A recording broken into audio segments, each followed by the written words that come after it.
Hola, ¿qué tal? Muy buenas tardes. Bienvenidos a su programa Desde tu Mirada, 6:07. Estás escuchando el 1040 de AM, si nos escuchas en Guadalajara, Jalisco, 95.1 de FM en Austin, Texas.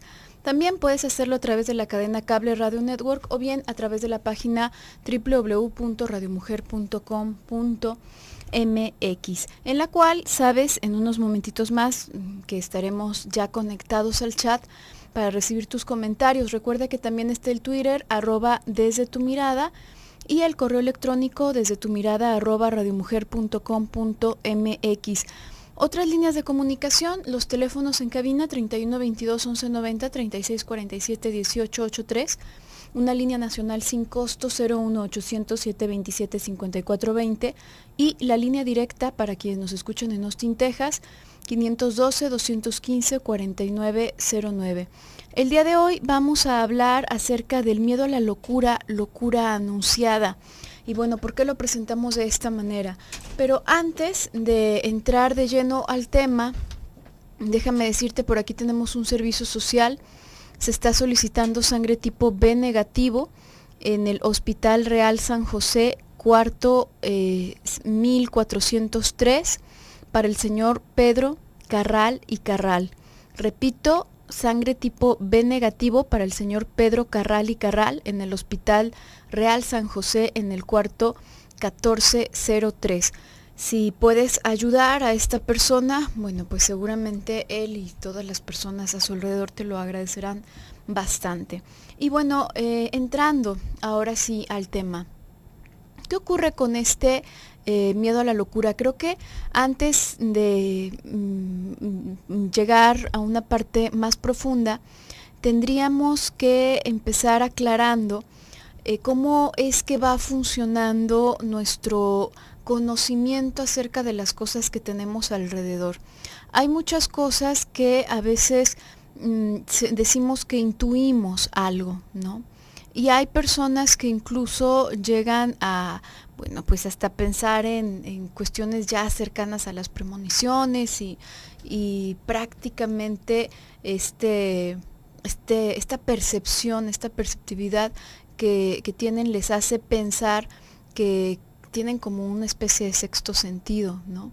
Pero en realidad nosotros constantemente estamos recibiendo información de tanto de nuestro mundo interno como de nuestro mundo externo, y con el mundo interno me refiero a nuestro propio inconsciente, a nuestros deseos, a nuestras pulsiones, como de afuera.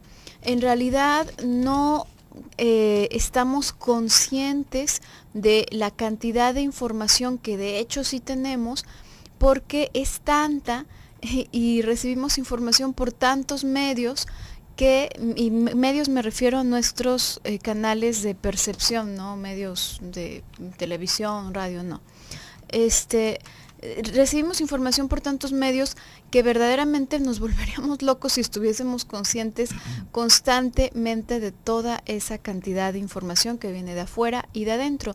Entonces, para poder permanecer cuerdos y para poder dar una secuencia a algo, para poder funcionar, nos focalizamos en un rango muy pequeño realmente de todos los estímulos que estamos recibiendo. Pero aún así tenemos el contacto con todo lo demás. Y así como hay ocasiones en que se te pierde algo y más o menos puedes darte una idea de dónde está porque de reojo lo viste, aunque no te acuerdes, estas ideas que tenemos acerca de lo que nos puede pasar, la mayoría de las veces nos hablan de nuestro inconsciente. Uh-huh.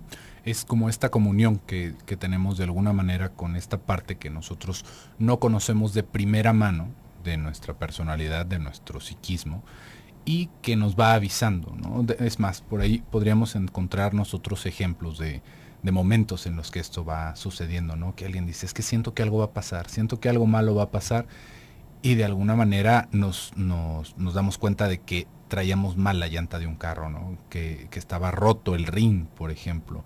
Y uno dice, yo sabía que algo estaba pasando. No es ningún tipo de percepción extrasensorial, ahí más bien es una cosa que ya habíamos visto, que algo de lo que nos estábamos percatando nos indica que no está funcionando muy bien las cosas, y por lo tanto acabamos descubriendo qué fue al final, ¿no? Esto también va sucediendo cuando sentimos ansiedad, cuando la sensación de ansiedad general es algo va a pasar y no sé qué va a suceder. Este algo va a pasar no necesariamente tiene que ver con algo del exterior, no es que haya algo en específico que se nos está avisando por nuestro sexto sentido. Ese mismo algo va a pasar también tiene que ver con nuestro mundo interno, con nuestro inconsciente. Si algo va a pasar, por ejemplo, tendría que ver con un éxito o con un fracaso que involucra muchos otros motivos y muchas otras razones para ponernos, digamos, como en alerta en nuestro estrato inconsciente. Esto que podría ser, por ejemplo, que ya se acerca mi cumpleaños, ¿no? Ay, me estoy sintiendo muy incómodo. Y no porque ya sea mañana nuestro cumpleaños, sino que es el día de nuestro cumpleaños y algo nos está recordando, ay, es que tenía que hacer tal cosa, me estoy sintiendo mayor, algo está sucediendo conmigo, tal vez esté enfermo, y eso se nos va ligando a la sensación de ansiedad. Y principalmente con el retorno de lo reprimido, no solamente con este tipo de situaciones aleatorias, podríamos pensar, sino, por ejemplo, en el momento en el que estamos con una persona, podríamos pensar buscando intimidad con alguien, y en el momento en el que nos estamos acercando, ¡pum!, algo nos hace sentir muy mal. Algo nos hace sentir muy mal y no sabemos qué fue, y simplemente no podemos continuar. Y ahí ya sería una cosa que nosotros no nos percatamos. Si nos percatamos, justamente tendría una representación, tendría una interpretación lo que está sucediendo. Pero como no es así, simplemente está la señal de angustia. Podríamos pensar que es demasiado parecida la situación a algún otro momento de nuestra vida. Podríamos pensar sobre todo nuestra censura y nuestro pudor, por ejemplo, alrededor de la sexualidad, que está resistiéndose y haciéndonos, digamos, que se nos arruine el momento. Pueden ser muchas cosas, pero justamente ahí vamos a tener esa comunión que le estamos hablando. Cuando ya hablamos de que hay un miedo a la locura, por lo general tiene que ver con que algo está sucediendo en nosotros, y más bien ya sucedió y simplemente estamos escuchando el eco de lo que ya sucedió, el eco de algún quiebre, por ejemplo. Pero bueno, por el momento vamos a ir a un pequeño bloque comercial. En un momentito continuamos.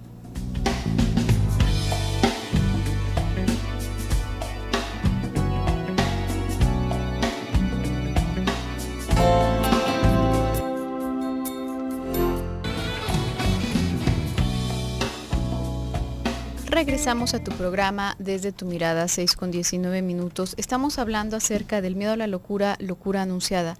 Y como estábamos ya comentando en el bloque pasado, entre todas estas cosas que conocemos sin darnos cuenta, acerca de lo que está transcurriendo tanto en el mundo exterior como en nuestro propio mundo interno, muchas de estas aparentes premoniciones que muchas personas las sienten o las ven como premoniciones que tenemos, en realidad nos hablan de, pues simple y sencillamente, por ejemplo, un deseo, ¿no? Puede ser un deseo, y esta idea de algo malo va a suceder, a veces se traduce para muchas personas en siento que algo malo va a suceder y no me voy a detener hasta conseguirlo, ¿no?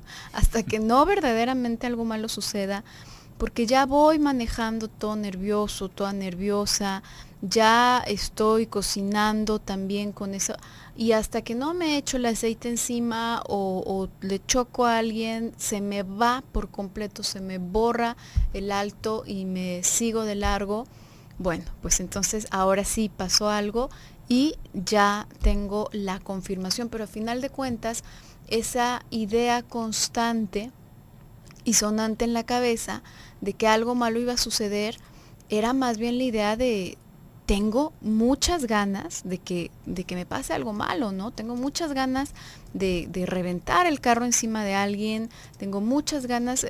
Y esto, bueno, evidentemente llega de una forma muy como indirecta, porque pues no es que tengamos acceso así indiscriminado a nuestro inconsciente, ¿no? Como que en cualquier momento podemos saber qué es lo que está sucediendo y exactamente en qué orden. Muchas veces te ponemos el ejemplo de los sueños.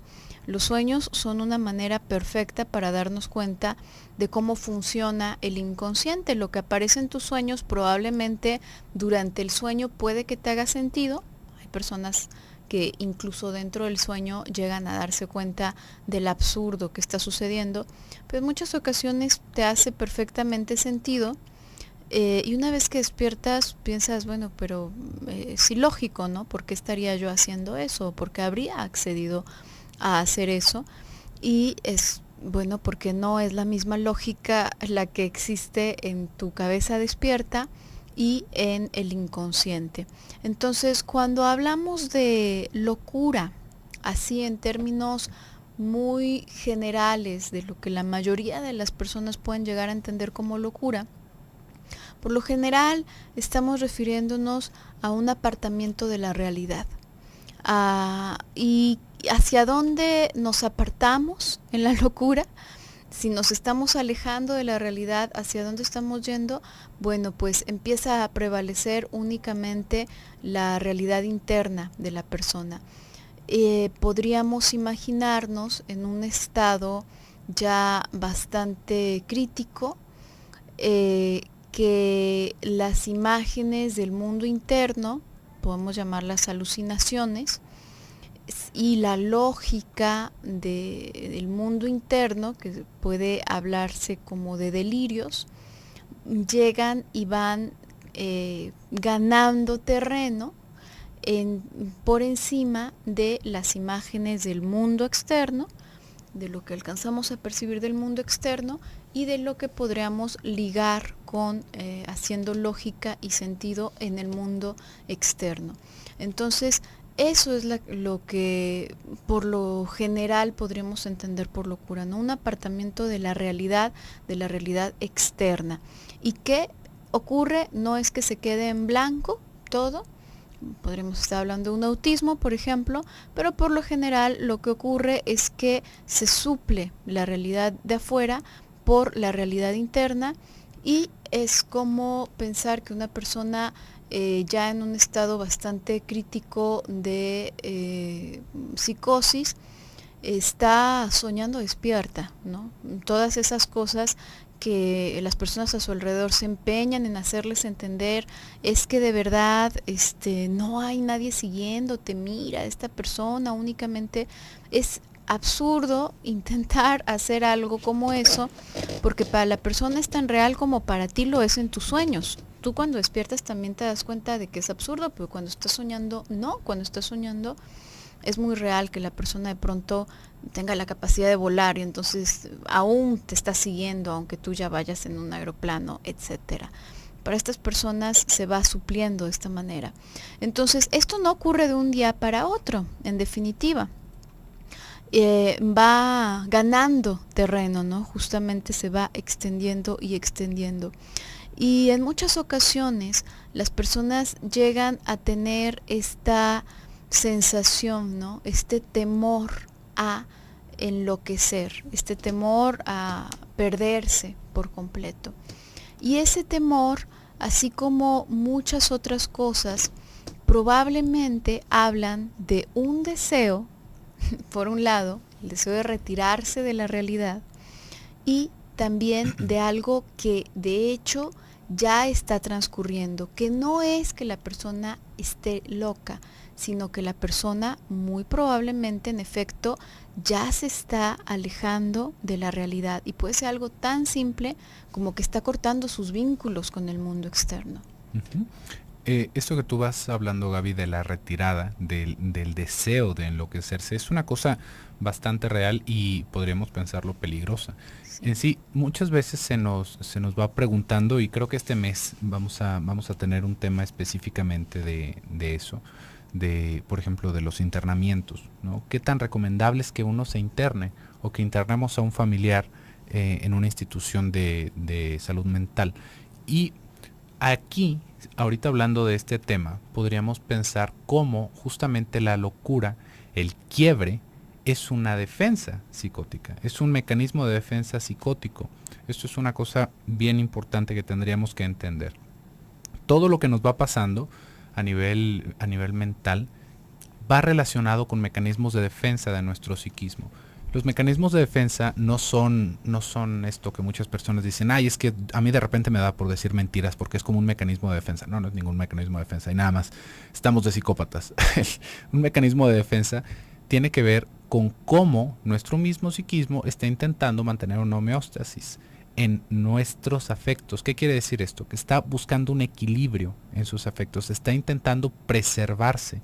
¿Preservarse en qué sentido? Preservarse, imagínese como si fuera un ser vivo. Esto todo va alrededor de una metáfora. Hay influjos del exterior, hay emociones muy fuertes del exterior que nos desestabilizan. Pensemos en un duelo, por ejemplo, la muerte de un ser cercano. Este tipo de situaciones que vienen desde el exterior nos afectan inconscientemente, nos afectan a nuestro interior. ¿Por qué? Porque todos los vínculos que teníamos con esa persona quedan truncados de golpe. Quedan truncados o no quedan truncados. Y justamente ahí toda la libido que estaba de por medio va quedando, digamos, a la deriva. Se va generando una sensación, una situación de vacío y desconexión alrededor de la muerte de esa persona. Ahí, justamente en ese tipo de situaciones que van más como límites, es cuando los mecanismos de defensa actúan de una manera más poderosa. Por ejemplo, podríamos entender ante la muerte de un familiar, por ejemplo, muy cercano, que alguien empiece a renegar de la realidad. Esto, ¿cómo sería? No ha muerto, no está dormido, está en el ataúd, pero está dormidito, ¿no? En cualquier momento despierta y uno dice, válgame, ya perdimos a mi hermana o ya perdimos a mi madre o a mi padre, porque no está aceptando que murió, por ejemplo, su hermano o su hermana o su padre o uno de sus hijos. Y ahí lo que estamos viendo es cómo, justamente por mantener la integridad de ese aparato psíquico, hay una parte de la realidad que se borra, digamos, se acaba reprimiendo, pero de una manera terrible. Se acaba reprimiendo al grado en el que simplemente no se registra, acaba renegándose. Y en esa renegación, lo que estamos viendo no es justamente la locura, sino que estamos viendo un aparato psíquico sosteniéndose de hilos, que está intentando lidiar con toda esta situación. No quiere decir que esa persona ya de ahí para adelante nunca va a saber si su familiar murió. Tal vez con el tiempo pueda restablecerse esta conexión con la realidad, pero en ese momento fue el único mecanismo que ese psiquismo pudo haber echado, del cual ese psiquismo pudo haber echado mano para sostenerse, porque si no, entramos en un quiebre total. Un quiebre total podríamos pensar en un asunto catatónico, ¿no? Que las personas simplemente se quedan paralizadas y ya no saben más qué hacer, y eso todavía lo podríamos entender como un mecanismo de defensa.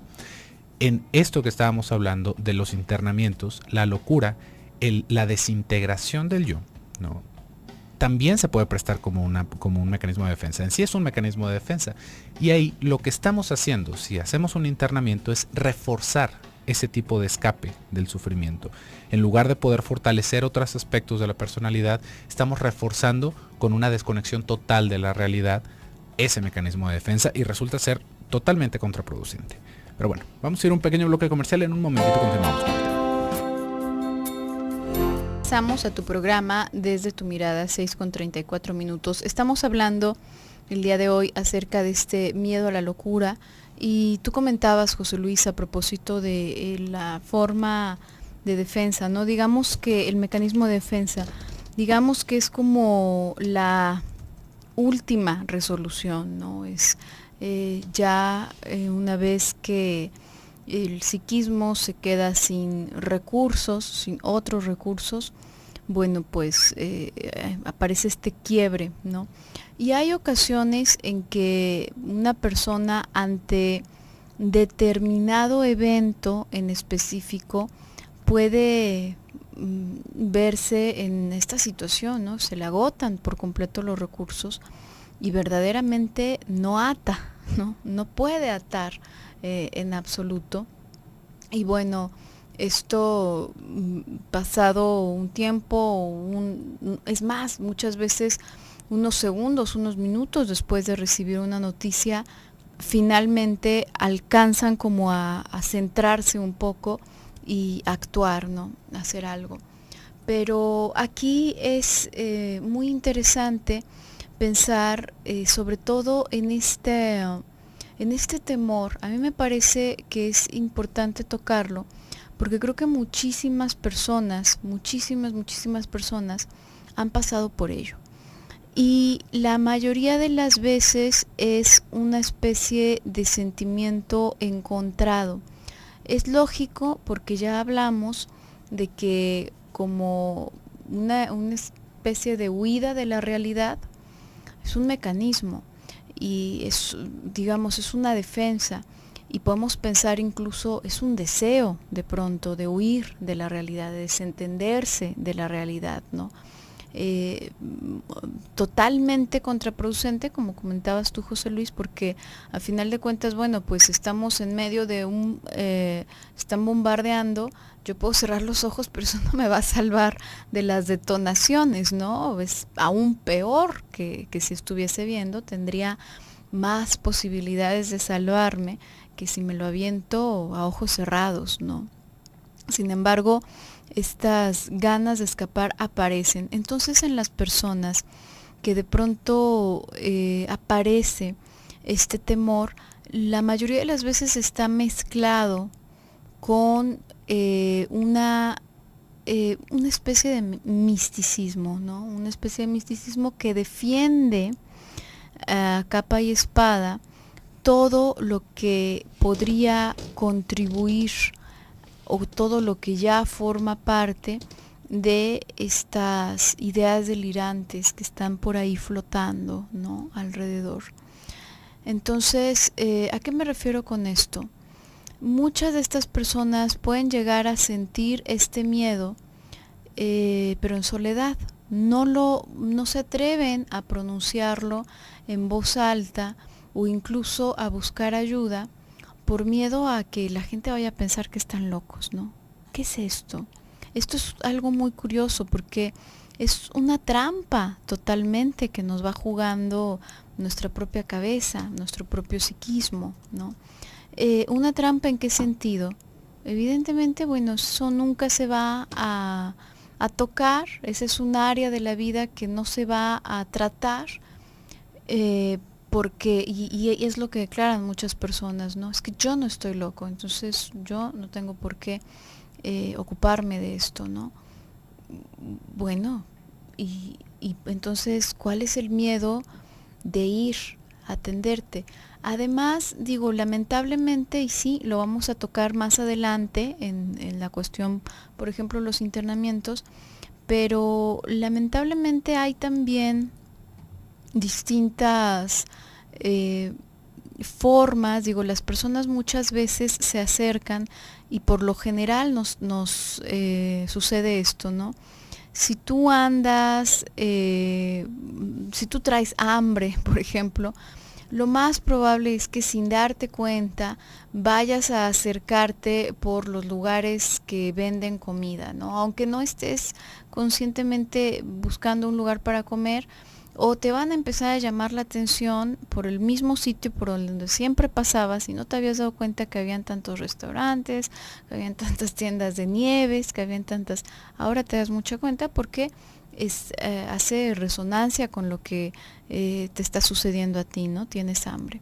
Entonces, normalmente una persona cuando se encuentra en estas condiciones y está por su propia cuenta, puede llegar a intentar atenderse, entre comillas, pero con alguien que le va a sumar más bien a su delirio y a su miedo y a todo esto que trae, ¿no? ¿Qué me refiero? Pueden ir con un chamán, ¿no? Para que les quite los espíritus malignos que asumen que tienen encima. Y el chamán les va a decir que sí tienen espíritus malignos, y va a hacer un montón de cosas que únicamente van a sumar a ese delirio, ¿no? Y entonces ya vemos a las personas con más miedo, con más angustia, cargando cualquier cantidad de artilugios para controlar a los espíritus y para controlar las malas vibras y para controlar, que a final de cuentas lo que están intentando hacer es controlar su locura. Sí, es una pena realmente cómo va sucediendo esto, porque justamente es en el momento más frágil de las personas, como justamente en ese momento en el que se está teniendo todo el miedo a la locura, uno va a asistir con alguien que, fíjese, esto es todavía más interesante.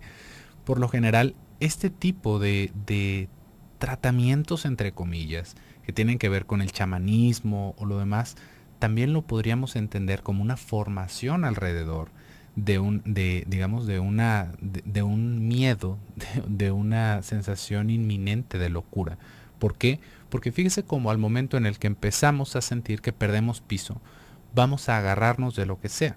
Vamos buscando una justificación de lo que nos está pasando. Y esto lo podemos ver en personas con estados psicóticos muy graves, muy agudos, en donde podemos llegar a escuchar que alguien dice que está poseído por un demonio, ¿no? Es que me está hablando Dios, o me están persiguiendo fantasmas.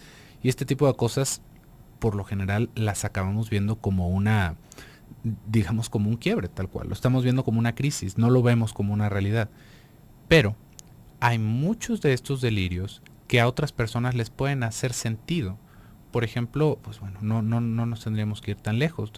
Hace tiempo dimos no me acuerdo si estábamos haciendo un anuncio o si fue algo sobre un libro que se obsequió en algún momento de un niño que tiene un accidente muy grave y cuando regresa dice que habló con Dios y sus padres hacen un libro al respecto, ¿no? Fíjese cómo ahí lo que estamos viendo es el psiquismo de esta criaturita intentando reconstruir qué fue lo que pasó, dándole un sentido a su herida, dándole un sentido a su accidente, a lo cercano que estuvo a la muerte. Pero cae en un nicho fértil para que se extienda el delirio. ¿En qué sentido? En el sentido era una familia extremadamente religiosa, de una congregación grande, no me acuerdo en qué parte específicamente, pero en ese caso, el niño que dice que habló con Dios, todos van a voltear a ver, ¿no? ¿Qué es y qué te dijo? No hay un adulto que ponga ahí un alto y pueda decir, a ver, estuviste enfermo mucho tiempo y seguramente no te acuerdas muy bien ni de lo que pasó, e intenta reconstruir la experiencia para el niño. No, es que yo hablé con tal. Sí, estabas soñando, estuviste en coma, pasaron muchas cosas porque justamente eso es lo que estamos viendo, ¿sí ve? ¿Y esto en qué sentido va? Y uno podría decir, bueno, pero es que igual y si se habló con Dios. A ver, el niño estaba en coma. El niño estaba en coma y estaba en un estado de coma abducido, si mal no recuerdo. Y en ese tipo de situaciones se ceda a los pacientes y puede todavía continuar con trabajo de sueño en lo que la persona se está recuperando. Si usted sueña que habló con Dios, ¿qué de diferencia piensa que tiene que un niño que cayó con coma y habló con Dios? Que cayó en coma y habló con Dios. La diferencia es la importancia que le vamos dando a estas cosas. Y es justamente ahí en donde van creciendo estos delirios y que de alguna forma suenan más estructurados, que cuando más estructurados están los delirios, más graves son. Cuanto más estructurado es un delirio, nos está hablando de un estado más profundo y cristalizado de locura.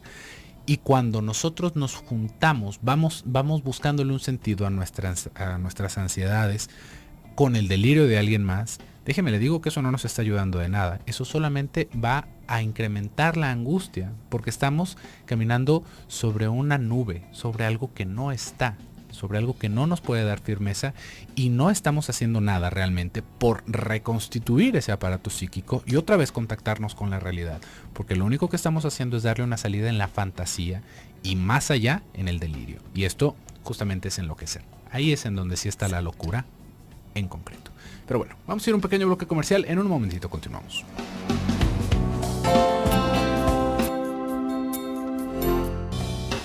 Regresamos a tu programa Desde tu Mirada, 6:50. Ya estamos en el último bloque del programa del día de hoy, pero mañana vamos a retomar este tema. Por aquí tenemos una participación de Antonio.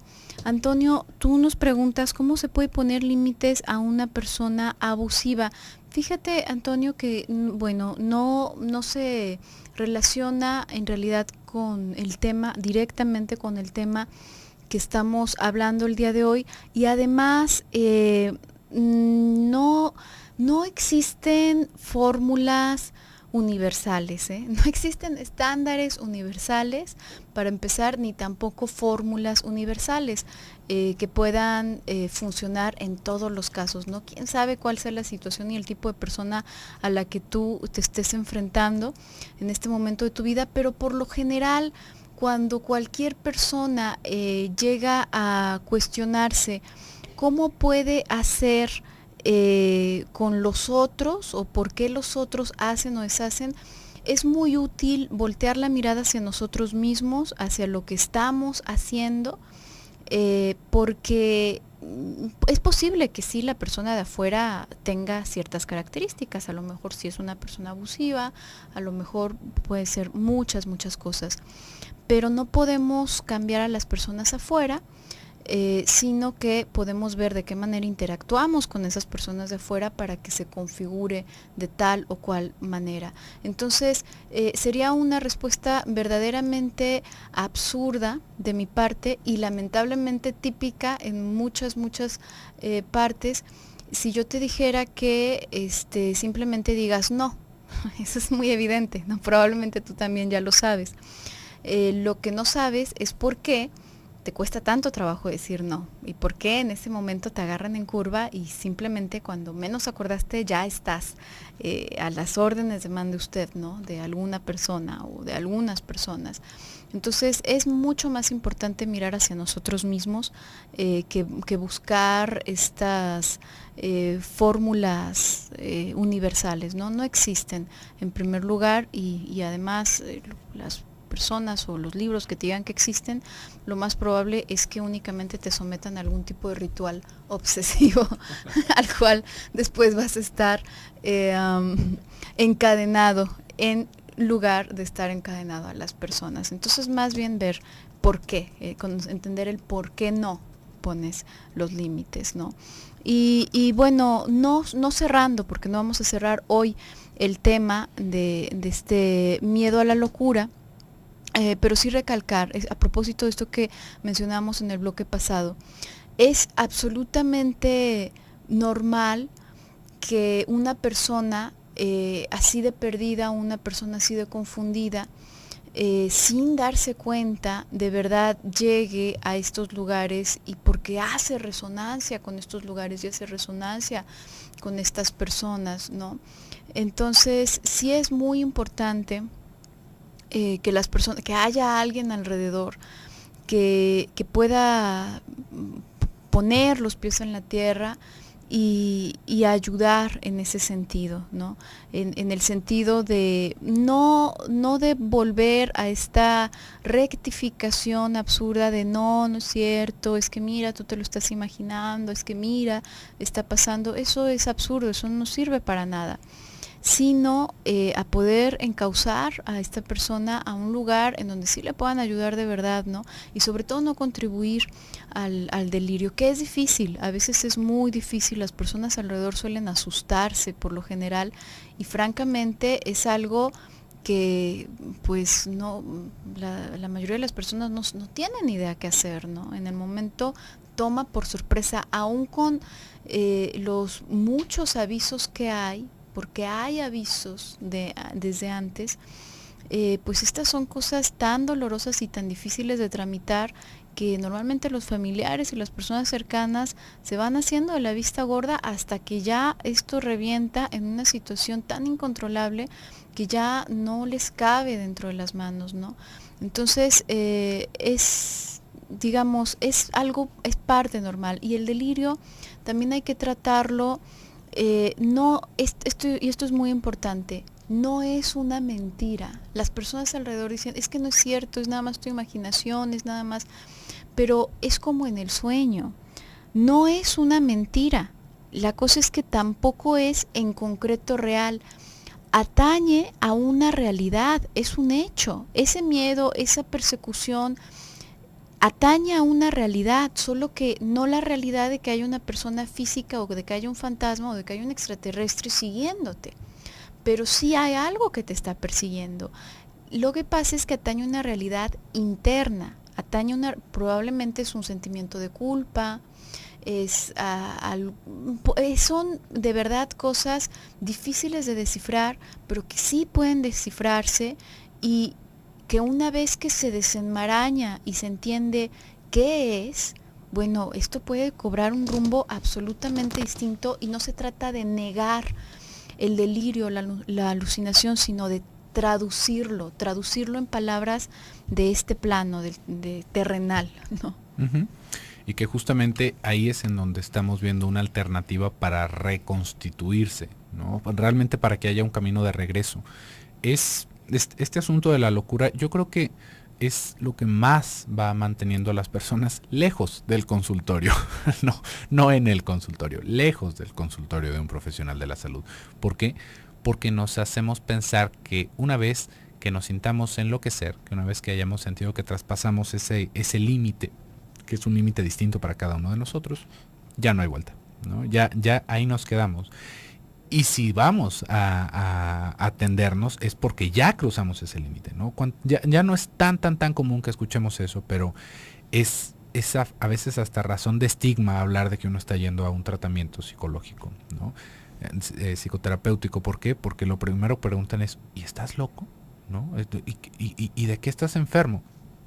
Y ahí esa idea de que los tratamientos son para personas que enloquecieron y que solamente es así como paliativo, ¿no? Como si fuera medicina del dolor, bueno, pues para que no enloquezcas más, realmente nos va generando todavía más miedo a la locura, por esto mismo, porque va sosteniendo esta idea de que si se cruza ese umbral, ya nunca más vamos a regresar. Y tampoco hay que hacernos ilusiones, realmente sí hay posibilidades de cruzarnos tanto que ya no vamos a regresar iguales. En sí, nunca vamos a regresar iguales, pero ¿qué tan íntegros podamos regresar de ese viaje? Tiene que ver con qué tan rápido actuemos para, digamos, ayudarnos a encontrar el camino de regreso.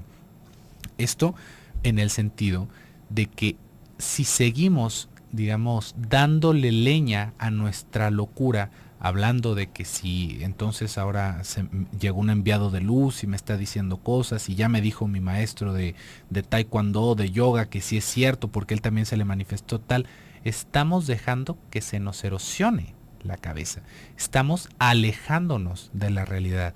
Y acá hay que entender algo, muchas veces se va hablando de que es que no hay una realidad, ¿no? Todos vivimos en nuestra realidad. Eso es un pecado filosófico y de lógica. Todos experimentamos la realidad de manera subjetiva, pero hay una realidad en la que estamos viviendo. No quiere decir que cada quien tenga un mundo distinto, sino que cada quien tiene una percepción distinta de una realidad.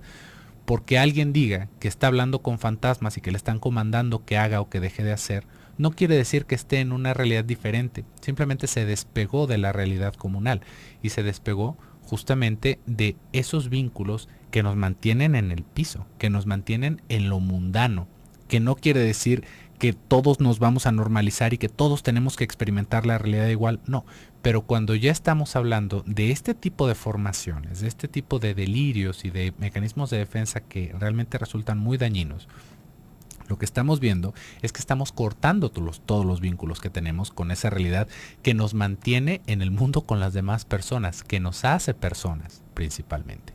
Si nosotros dejamos que eso se erosione, vamos a empezar a alejarnos de las personas que nos quieren, vamos a empezar a alejarnos de nuestro trabajo, vamos a empezar a dejar muchas cosas y justamente es como un proceso de deshumanizarnos. Deshumanizarnos, ¿por qué?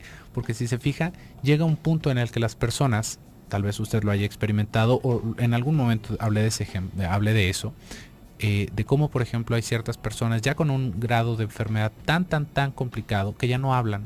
Y esto es una cosa muy real, o hablan y hablan disparates. Esos son los puntos en los que ya se vuelve realmente muy complicado regresar, así que no vale la pena estarnos haciendo los magos y los fantasmas por evitarnos un tratamiento. Pero bueno, continuaremos con esto el día de mañana, por el día de hoy se nos ha terminado el tiempo. Yo me despido, soy José Luis Amarripa. Yo soy Gabriela Maldonado, hasta pronto.